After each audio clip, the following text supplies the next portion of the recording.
대략에 딱 218달러가 들었다고 합니다. 그런데 거기 깔려있는 그것을 이제 잘 만들고 보니까 이거 배급도 좀 해봐야겠다라고 하는데 배경음악 사용하는 그 음원 사용료를 해결하는데 23만 달러가 필요했다고 합니다. 그러니까 저작권료가 꼭 필요하지만 그 과도한 수준이 되면 새로운 창작에 좀 제약이 되지 않겠냐 이제 이런 고민이 있는 거죠. 그래서 저희한테 필요한 게 또 발상을 바꿔보자. 이제 이거를 좀 이렇게 좀 상생의 윈윈의 길을 좀 찾아보자 이런 고민을 하게 되는 거고요. 많은 분들이 알고 계시겠지만 로렌스 레시기라는 그 스탠포드 법대의 저작권 전문가, 이분은 자신 여러 유명한 책들도 많이 내셨는데 본인의 그 책 내용을 전부 다 인터넷에 공개를 하십니다. 무료로 읽을 수 있는 책을 뭐 이렇게 많이 하냐 그랬는데 사람들이 오히려 관심을 갖고 책이 더 잘 팔리더라는 거죠.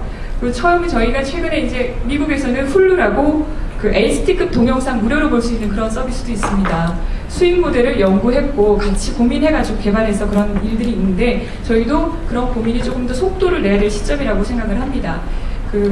죄송합니다. 제가 시간을 초과하다니 아는 게 없는데 포털 서비스 지금 많은 최근에 이제 저작권법 개정을 앞두고서 저희 염려도 많이 해주시고 이용자 불안 많이 하십니다. 그러나 문화부에서 설명을 하시길 이것은 헤비 업로드와 이들에게 편의를 제공해서 상업적 이익을 얻고자 하는 게시판을 규제하는 거니까 일반 이용자 괜찮다. 카페, 블로그, 미니홈피 괜찮다라고 친절하게 설명을 해주셨습니다. 이 부분 굉장히 감사드리고요. 오해를 풀어주신 것에 대해 정말 감사를 드립니다.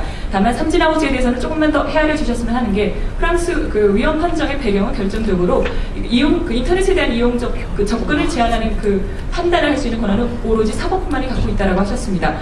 저희는 지금 행정기관이냐 민간위원회냐라는 얘기들이 있지만 그런 부분을 조금 고민을 좀 더 해봐야 되지 않을까 싶고요. 어떤 게시판이 6개월 동안 문을 닫는다면 선량한 다른 이용자들에게도 권리가 침해된다라는 이런 부분을 좀 고민을 필요하지 않나 이런 생각이 듭니다.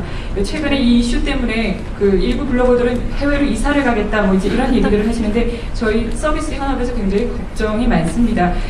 국경 없는 인터넷 시대에 저희가 사실 저희랑 경쟁하는 해외 사이트에서는 그런 저희랑 저작권 위반 게시물에 대해서 처리가 좀 다르니까요.